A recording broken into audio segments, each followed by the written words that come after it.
मालवणमधील शिवरायांचा पुतळा कोसळल्याचं प्रकरण आणि त्यामधील आरोपी चेतन पाटीलला मालवण न्यायालयात हजर करण्यात आले आहे। चेतन पाटलांच्या कोठडीची पोलीस मागणी करणार आहेत, तर आरोपी चेतन पाटील याला मालवण न्यायालयात हजर करण्यात आले। आरोपींच्या वतीनं वकिलांची फौज ही कोल्हापूरच्या 4 वकिलांसह सिंधुदुर्ग कुडाळमधील 1 वकील असे मालवण न्यायालयात हजर झालेत। ॲडव्होकेट तुषार शिंदे, ॲडव्होकेट सोनावले, ॲडव्होकेट अभिजित हिरुगडे, कोमलराव राणे आणि ॲडव्होकेट सुरेश तेली यांनी वकीलपत्र दाखल केलं असून सुनावणी ही सध्या सुरू आहे। प्रतिनिधी उमेश बुचले सध्या आपल्यासोबत जोडले गेलेले आहेत। उमेश, आपण बातमी पाहतोय, खरं तर सुनावणी आता सुरू आहे। सुनावणी दरम्यान नेमकं काय घडतंय, कोणत्या प्रकारचा प्रतिवाद युक्तिवाद हा केला जातोय, काय नेमके अपडेट समोर येत आहेत?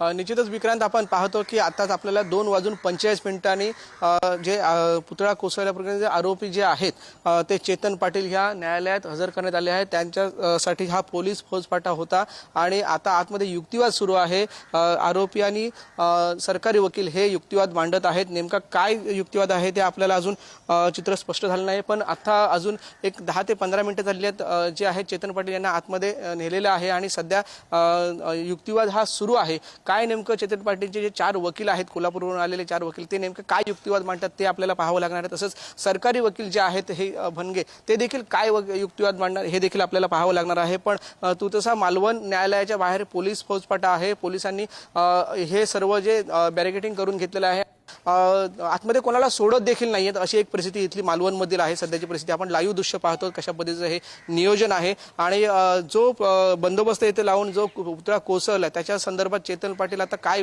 भूमिका मांडतात, त्यांचे वकील काय सांगतात हे देखील आपल्याला पाहावं लागणार आहे। वकील काय कशा पद्धतीने झालं असेल, काय असेल, किंवा त्यांनी जे वकीलपत्र दाखल केलं त्याच्यामध्ये काय असेल हे आपल्याला पाहावं लागणार आहे। तसेच ते आपल्याला जामीन मिळावा यासाठी देखील प्रयत्न करणार आहेत, असं एकंदरीत माहिती त्यांच्या वकिलाकडून समजत आहे। त्यामुळे सध्याची परिस्थिती आपण पाहतो की मालवण कोर्टाच्या या ठिकाणी की पोलीस हे कोणालाही आत सोडत नाही आहेत आणि मीडियाला देखील त्यांनी बाहेर थांबायला सांगितलेलं आहे। त्यामुळे अशा पद्धतीचं वातावरण आहे। एकंदरीत ही परिस्थिती तणावपूर्ण होण्याची शक्यता मालवणमध्ये आहे। उद्या मनोज जरांगे पाटील देखील इथे येत आहेत आणि त्यांचा देखील गाड्यांचा जापा इथे मोठा असेल, पण सध्या तुर्तसा चेतन पाटील हे आता सध्या या मालवण कोर्टामध्ये आपल्याला आहेत आणि युक्तिवाद सध्या सुरू असलेले एकंदरीत पाहायला मिळत आहे।